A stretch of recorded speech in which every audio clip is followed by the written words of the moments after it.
Shalom. Shalom Pak Adam. Shalom. Apa kabar? Selamat pagi. Puji Tuhan.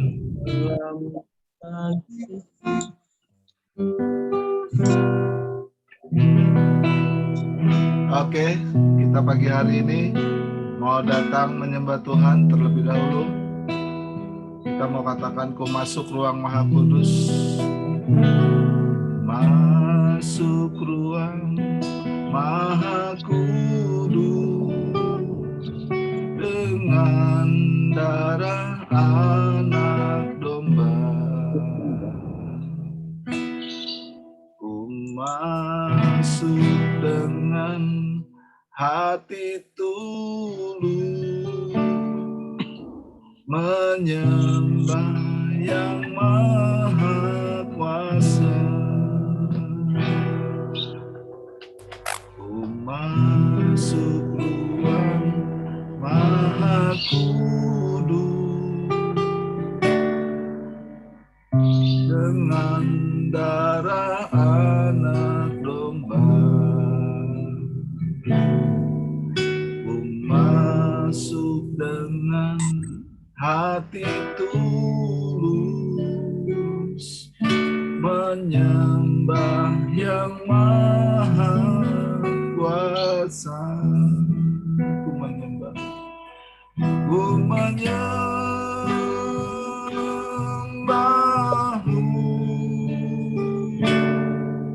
ku sembahmu,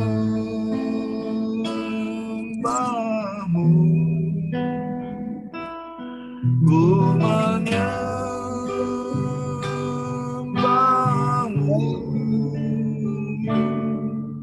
ku sembahmu,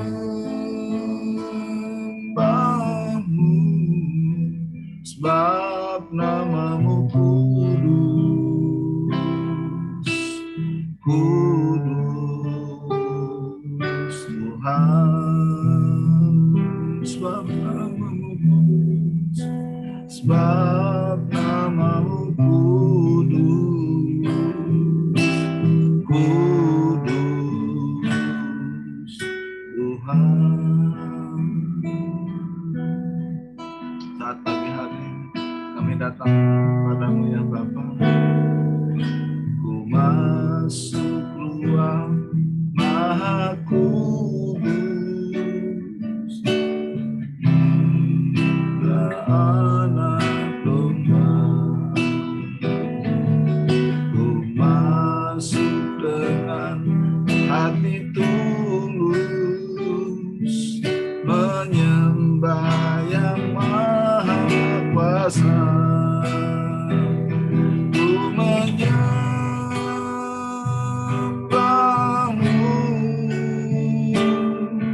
ku sembahmu,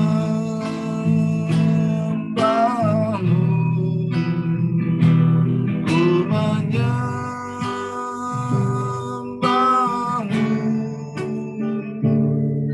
ku sembahmu, sebab namamu kudus, kudus Tuhan, sebab namamu kudus, kudus Tuhan. Oh, ku menyembahmu,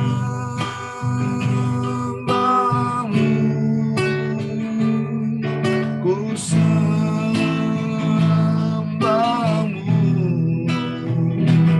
ku menyembahmu,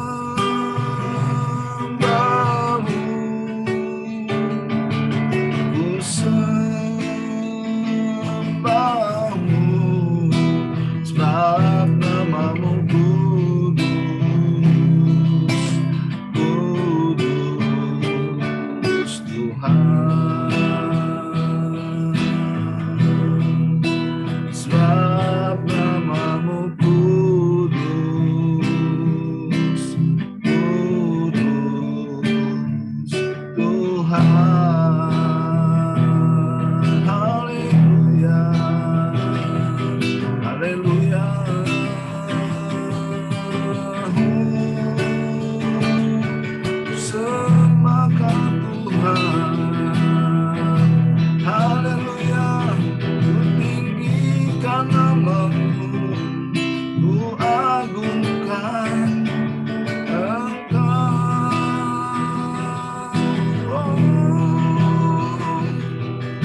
kasih buat kehidupan yang Kau karuniakan.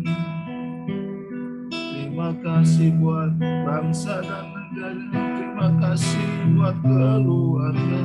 Terima kasih buat gereja. Terima kasih buat kota di mana Tuhan Kau menempatkan kami. Kami bersyukur.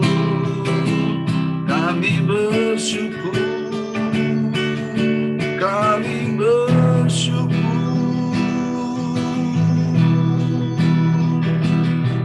Sembah sujud,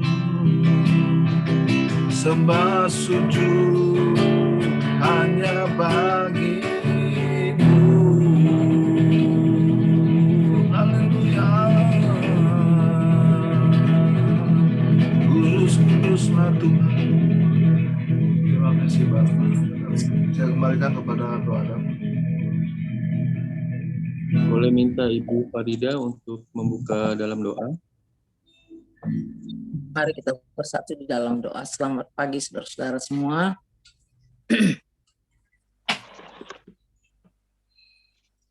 Mari kita bersatu dalam doa. Amin. Puji syukur kami panjatkan kepadamu ya Bapa yang kudus, Bapa yang kekal, yang maha kuasa, yang kami kenal di dalam nama Yesus Kristus, Tuhan kami yang hidup, dan Roh Kudus yang manis yang senantiasa selalu menyertai hidup dan kehidupan kami. Tuhan, pada pagi hari yang indah ini kami datang ke hadirat-Mu yang kudus dengan saudara-saudara kami ya Bapa. Biarlah Bapa yang baik, Engkau yang ada dalam acara kami Morning Spirit di pagi hari ini. Engkau ada di dalam setiap hati kami, dalam setiap pikiran kami, dan kami akan men-share sebagian daripada firman-Mu. Biarlah Tuhan Yesus, kami yang membawa firman-Mu ya Bapa, Engkau saja yang berkata-kata dalam bibir lidah kami. Dan Engkau mampukan kami Tuhan menyampaikan firman-Mu dengan baik dan benar sehingga boleh menjadi rema di hati kami semua ya Bapak Yesus yang baik. Bapak, kami adalah manusia yang penuh dengan dosa dan kekurangan. Ampuni segala dosa dan kekurangan kami ya Bapak, supaya kami ini boleh layak di hadirat-Mu yang kudus. Terpuji-pujilah nama-Mu. Biarlah Engkau yang beracara, dalam nama-Mu saja Bapak Yesus kami berdoa dan mengucap syukur. Haleluya. Amin. Amin. Terima kasih Bu Farida. Selamat pagi teman-teman. Pagi. Pagi Saya semua. silakan langsung.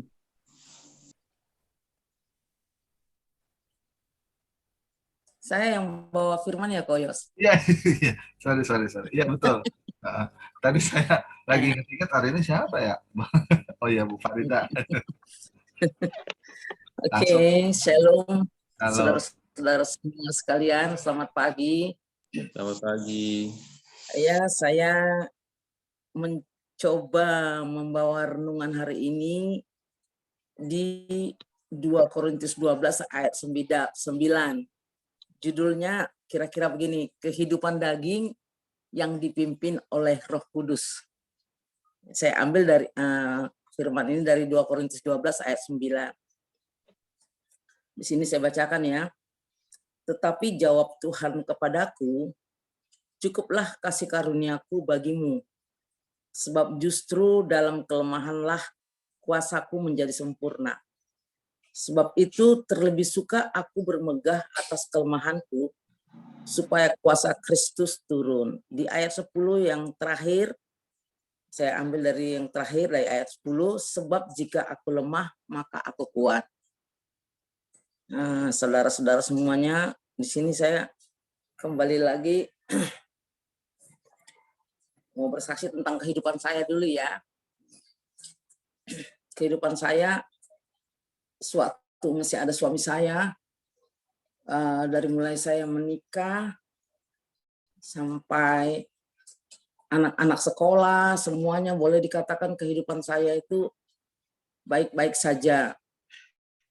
Saya menjadi orang Kristen yang baik-baik juga, yang selalu melakukan pekerjaan saya sebagai seorang Kristen yang percaya kepada Tuhan Yesus.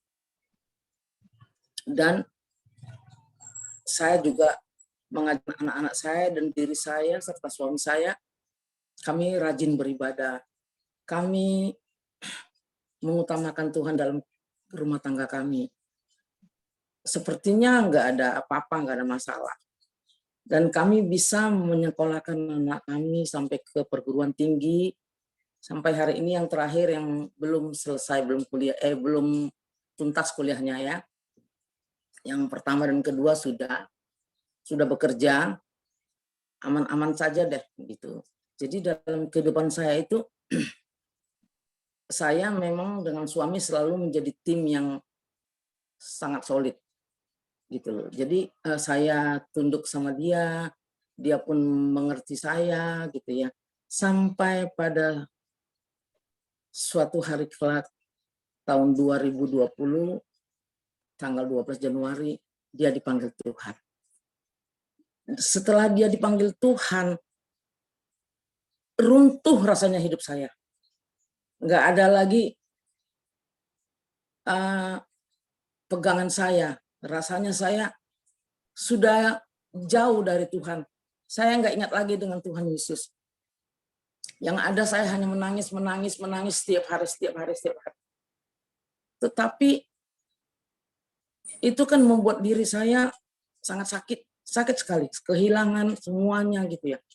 Itu nggak mampu saya jalani hidup saya ini. Saya sampai bilang sama Tuhan, Tuhan, kalau boleh Tuhan ambil aja saya. Saya nggak kuat menjalani hari-hari saya. Tapi saya hanya menangis dan berdoa terus. Berdoa sambil menangis. Memuji dia, menyembah dia, tapi begitulah terus saya lakukan. Yang saya maksudkan di sini, dikala kita terpuruk, dikala kita lemah, Tuhan itu kan memang tetap setia, dia memang tetap ada di sekitar kita, dia tidak pernah meninggalkan kita. Jadi saya ditopangnya terus saya dikala kelemahan saya yang sangat mendasar, di dasar kelemahan saya, kehancuran saya kuat. Saya meninggalkan kehidupan kedagingan saya dengan selalu bersekutu sama dia. Maka dia mempertemukan saya dengan orang-orang yang menopang saya. Gitu. Saya punya sahabat yang baik di dalam kehidupan saya yang kalau saya susah, sedih, saya panggil dia. Itu Buta Bita. Terus saya di samping sahabat saya yang setia di muka bumi ini, kenapa kamu mesti menangis? Kan ada aku, kan kamu percaya sama aku, kata Tuhan. Sampai, iya Tuhan, tapi kekhawatiran saya dan kesedihan saya ini masih tetap aja berlanjut. Tapi lama-lama kelamaan kesedihan saya ini dirubah menjadi kesedihan yang air mata saya menjadi air mata yang sukacita.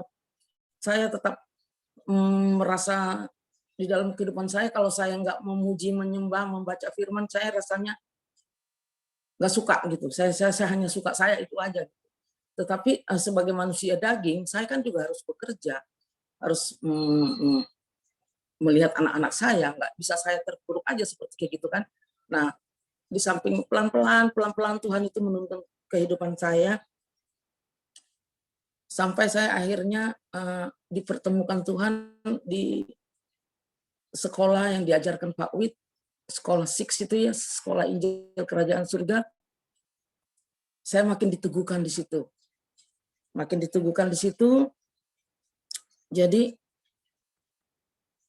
di keterpurukan saya itu saya kuat. Ini dalam firman ini kan, di saat aku lemah, aku kuat. Gitu.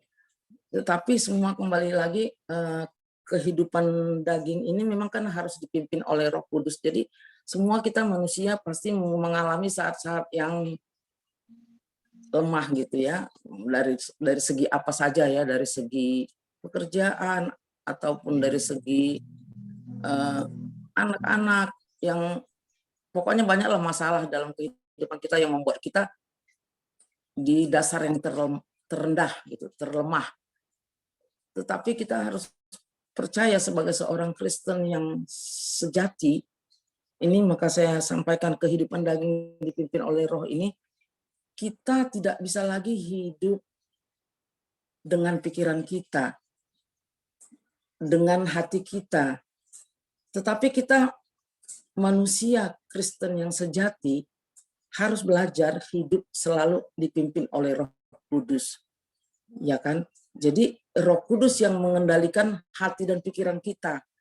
Walaupun kita sebagai manusia mempunyai keinginan, mempunyai planning, mempunyai apa-apa yang harus kita kerjakan, tetapi semuanya itu harus kita kembalikan kepada Tuhan.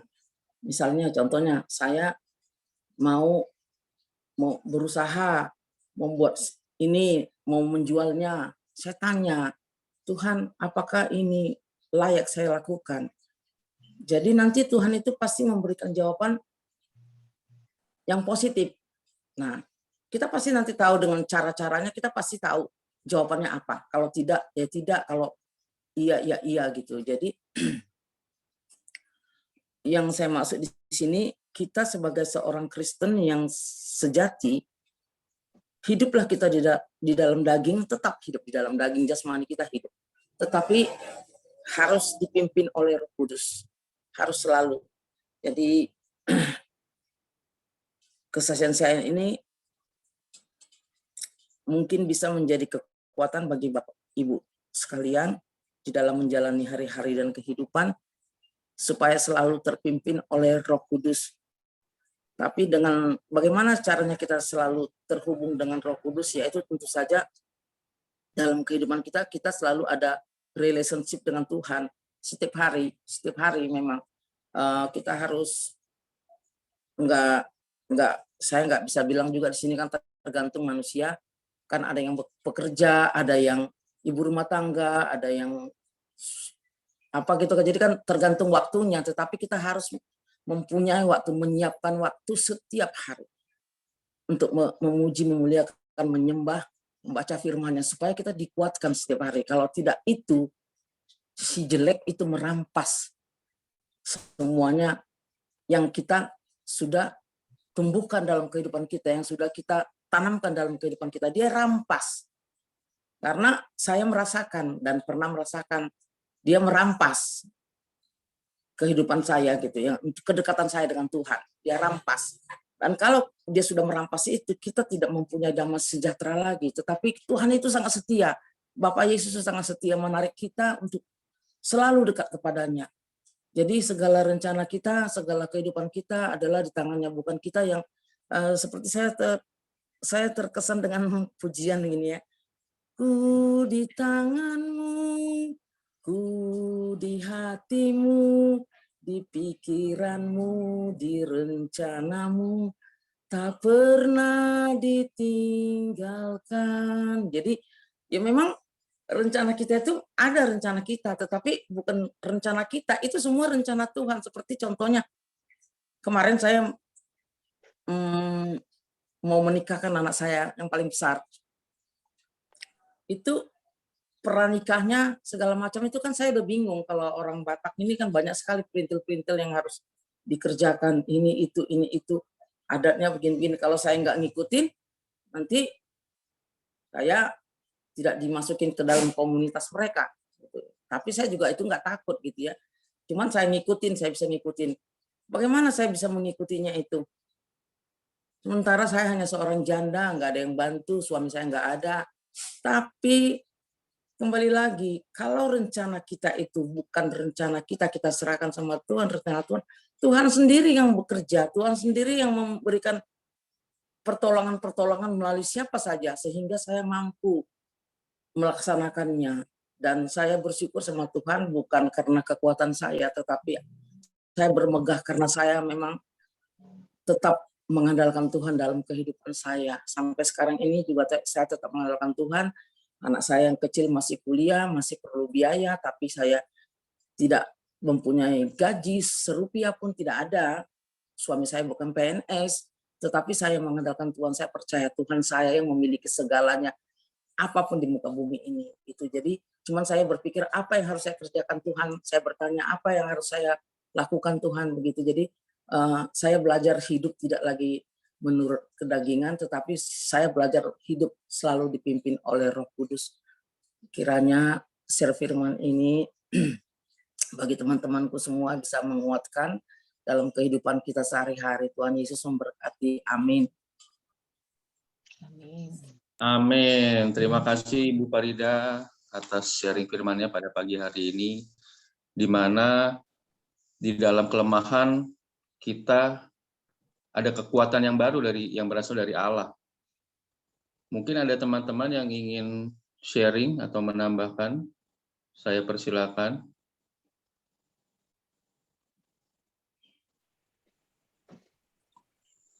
Jangan ragu-ragu.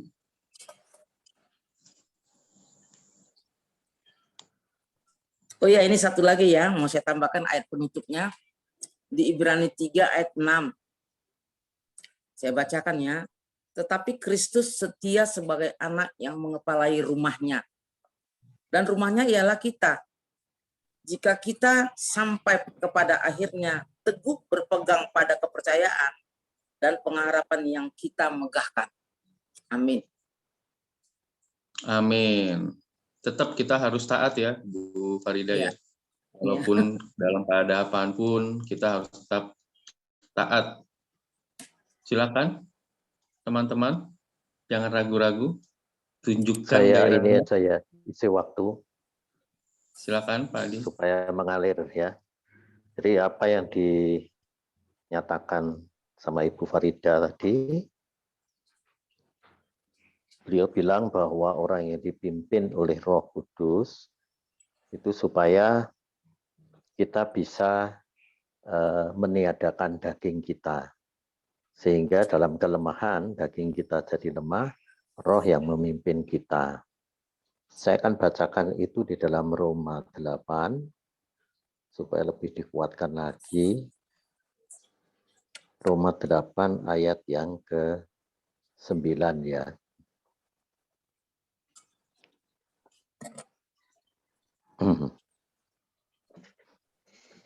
Dikatakan demikian.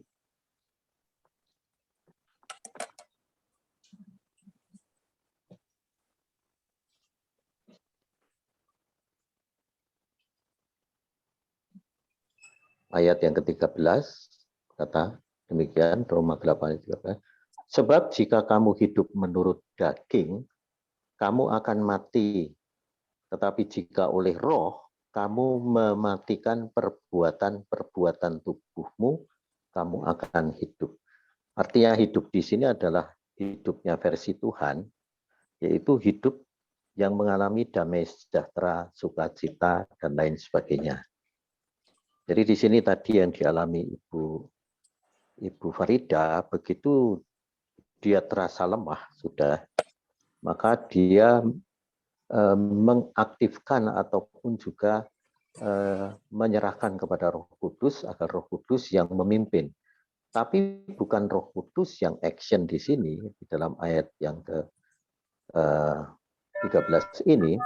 Jadi bukan Roh Kudus yang mematikan, memang Roh Kudus yang mematikan.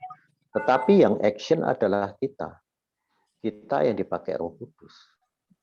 Bahwa kita sendiri yang akan menekan segala kehendak daging kita, keinginan daging kita, atau yang daging pengen naik, sehingga kalau daging pengen naik, maka kita mengumbar emosi kita. Emosi kita yang tidak tahan hidup sendirian, tidak suka Tuhan memisahkan kita dari istri ataupun suami dan lain sebagainya, akan terjadi seperti itu. Makanya seperti Rasul Paul di sini kan, waktu beliau sakit juga Rasul Paul, begitu 3 kali dia minta sama Tuhan, Tuhan bilang justru dalam kelemahanmu terletak kekuatanku. Artinya kekuatanku itu kekuatan yang kamu buat di dalam diri Rasul Paul. Karena itu firman Tuhan dalam ayat 11 dalam Roma 8 ini juga menyatakan bahwa kita yang action untuk mematikan semua keinginan tubuh kita yang mau diumbar. Diumbar artinya jelas tidak suka di dalam kalau kita ini mengutamakan daging kita. Tidak akan suka kan? Tuhan pasti tidak akan suka. Karena bisa berlarut, karena Tuhan bilang, sedih kamu sedih dengan kehilangan suami. Tetapi itu tidak bisa berlarut. Kalau dibiarkan, dia berlarut. Dan Bu Farida mengambil satu keputusan yang tepat, minta dipimpin oleh Roh Kudus. Akhirnya orang yang dipimpin Roh Kudus, dikatakan ayat 14 itu, semua orang yang dipimpin Roh Allah adalah anak-anak Allah yang sah, yang diakui oleh Bapa. Ini yang sadar, makanya kita semua dalam peristiwa apapun, bukan hanya kematian, tapi kehidupan kita yang menyenangi di dunia ini, kita semuanya yang mengharapkan bahagia di dunia, mengharapkan kemewahan, ingin nambah macam-macam di dunia ini, percaya bahwa itu semuanya tidak di dalam jalan Tuhan. Kalau dalam jalan Tuhan, ya kita harus dipimpin oleh Roh Kudus. Karena dalam Roma 8 itu, di dalam ayat 12, bahwa kita semuanya ini berhutang. Bukan setelah Tuhan Yesus selamatkan, berhutang untuk hidup di dalam roh, bukan di dalam daging. Ayat 12 dari Roma 8 itu, jadi saudara-saudara kita adalah seorang berhutang. Tapi bukan kepada daging, supaya hidup menurut daging. Tapi berhutang hidup dalam roh. Sehingga kalau kayak kita gini, dikatakan bahwa carilah dahulu kerajaan surga. Seperti kita sekarang ini, pagi-pagi mencari kerajaan surga. Artinya, carilah kamu hidup dalam roh. Kerajaan surga itu demikian. Itu yang pertama. Yang kedua, tadi Bu Farida juga menyatakan tentang bagaimana kalau kita mempunyai rencana dan lain sebagainya. Maka saya bacakan di sini di dalam Yakobus 4 ya, ayat 13 juga menyatakan demikian. Kita semuanya yang mempunyai segala sesuatu, itu kita harus menyerahkan segala rencana kita apapun juga pada Tuhan. Jadi sekarang, hei kamu yang berkata hari ini atau besok kami berangkat ke kota Anu dan di sana kami akan tinggal setahun dan berdagang serta mendapat untung. Sedang kamu tidak tahu apa yang akan terjadi besok. Jadi bagaimana caranya? Maka hidupmu itu sama seperti uap yang sebentar saja kelihatan lenyap. Karena itu ayat 15, sebenarnya kamu harus berkata, jika Tuhan menghendaki, kami akan hidup dan berbuat ini itu.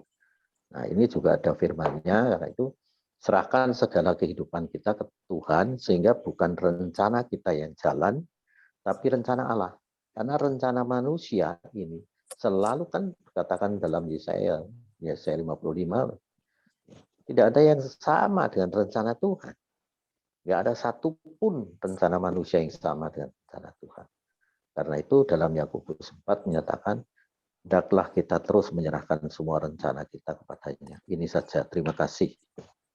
Tuhan berkati. Terima kasih Pak Adi. Di dalam Galatia 6 ayat 8 berkata, sebab barang siapa menabur dalam dagingnya, ia akan menuai kebinasaan dari dagingnya. Tetapi barang siapa menabur dalam roh, ia akan menuai hidup yang kekal dari roh itu. Nah, di sini saya mau menambahkan mengenai daging.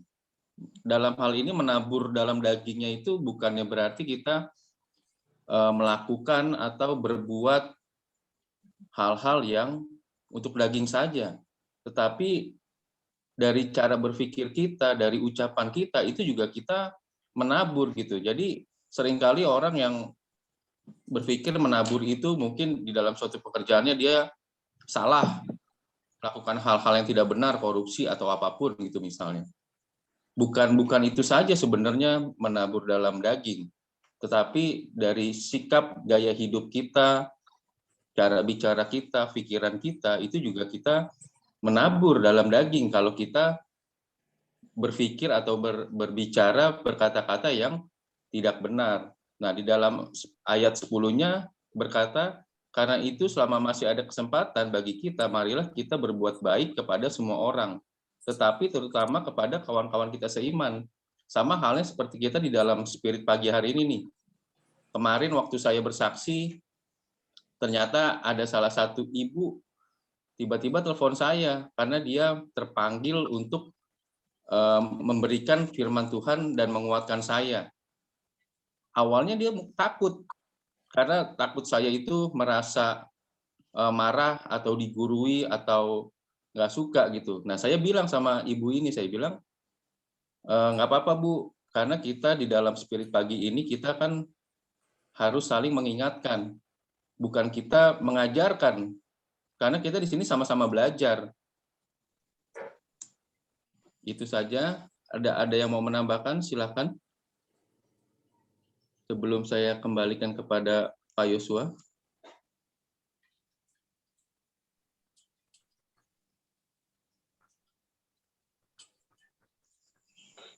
Mari silakan semuanya. Ini Tunjukkan masalah daging. gairahmu.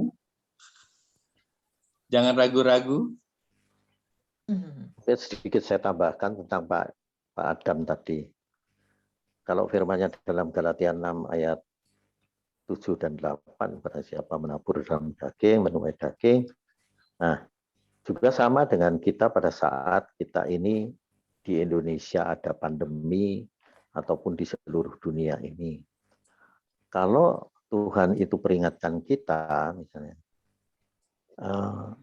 kita semua harus pakai protokol kesehatan. Nah, ini apakah dunia atau daging? Ini apa roh ini? Yang jelas bahwa Tuhan itu sudah mengasihi kita. Sudah mengasihi kita pasti dan tidak mungkin tidak.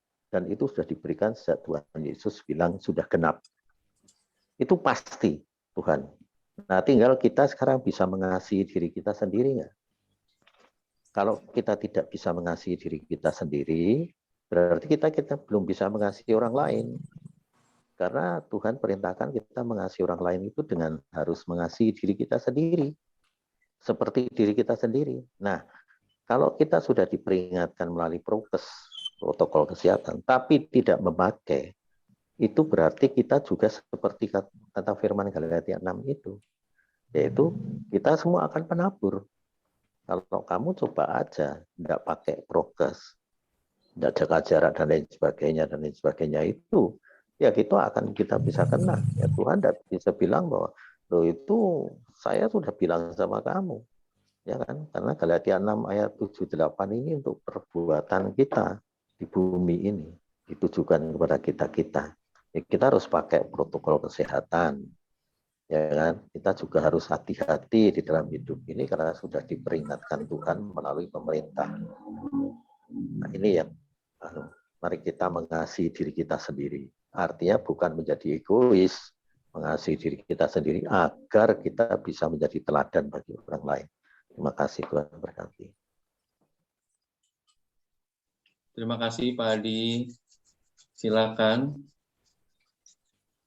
Bu Siska. Ibu Sis. Bu Siska kayaknya udah siap-siap, udah senyum-senyum nih, ada pengalaman yang mau dibagikan. Ada Bu? Tapi hari ini saya jadi pendengar yang baik aja dulu. Dan saya semangati dengarnya Bu Farida dan lain-lainnya. Oke. Saya kembalikan kepada Pak Yosua. Silakan. Ya, puji Tuhan. Saya mau menambahkan sedikit bahwa ini prinsip yang kebalik ya sama dunia ya.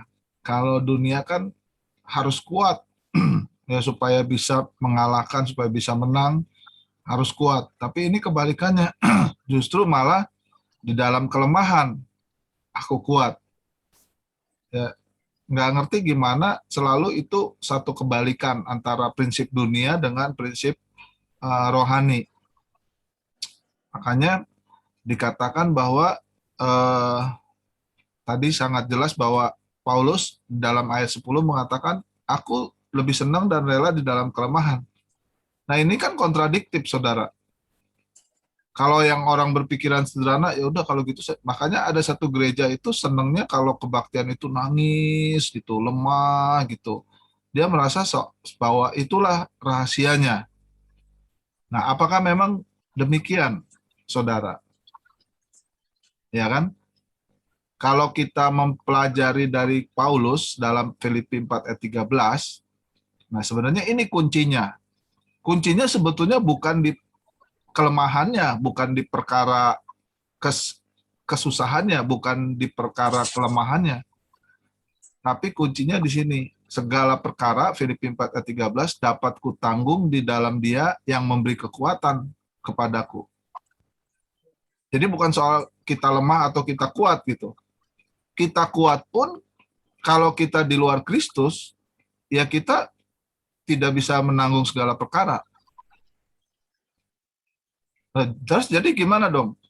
Ya baik kita sehat atau sakit, kuat atau lemah dalam pengertian secara manusia, mungkin ada orang yang ekonominya kuat, ada orang yang fisiknya kuat, ada orang yang pemikirannya kuat dan lain sebagainya. Ya itu tidak bisa dipungkiri, setiap orang kan pasti punya kelebihan dan kekurangan. Tapi segala hal yang semua yang kuat itu kalau di luar Kristus, ya jadinya akhirnya dipimpin roh dunia itu. Tapi sekalipun kita lemah, ya kebalikannya. Tapi kalau kita di dalam Kristus, maka apapun yang kita hadapi, kita dikuatkan. Kuncinya apa? Karena di situ dikatakan di dalam Kristus. Kuncinya itu. Jadi bukan soal kelemahannya, bukan soal kehebatan kekuatannya, tapi soal di dalam siapa. Nah, ketika kita di dalam Kristus, kita akan menjadi kuat. Maka orang lain juga akan bisa melihat ada kekuatan di dalam diri kita. Padahal sebetulnya kalau kita pikir-pikir, kayaknya saya ini sebenarnya masuk kayak Bu Farida begitu. Tapi orang mungkin tidak bisa melihat itu. Yang mereka lihat, wah Bu Farida ternyata kuat ya. Gitu. Amin. Terima kasih. Mari kita berdoa mengucap syukur. Bapa kami di surga, terima kasih pagi hari ini kami boleh bersama-sama merenungkan lewat firman-Mu dan juga lewat kesaksian hidup Bu Farida secara khusus dan juga semua yang lain, Pak Wid dan juga Pak Adam, bahwa kami bersyukur kami boleh mengenal Tuhan, dan di dalam pengenalan Tuhan itulah maka kami disadari bahwa sesungguhnya kami sebagai manusia lemah, terbatas, dan banyak sekali kesulitan dan penderitaan. Namun ketika kami rela untuk hidup dipimpin oleh Roh, kami meninggalkan segala bentuk kedagingan kami berfokus hanya kepada kehendak dan rencana-Mu, maka kami percaya disitulah kekuatan yang tersembunyi yang dari Tuhan yang tidak terbatas itu mengalir dalam kehidupan kami. Apapun yang kami hadapi saat pagi hari ini, kami serahkan ke dalam tangan-Mu. Ya Tuhan, biarlah kami hidup di dalam Engkau, kami dipimpin oleh Roh-Mu yang kudus, dari mulai pagi hari ini sampai malam nanti, bahkan besok dan seterusnya. Maka kami percaya, sebagaimana Paulus katakan, segala perkara dapat kutanggung dalam Dia.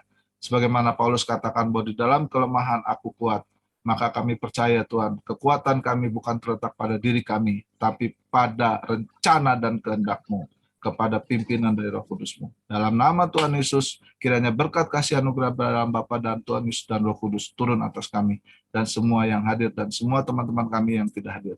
Haleluya, dalam nama Tuhan Yesus, juga berkati mereka yang sakit kelemahan Tuhan, supaya disembuhkan, dipulihkan.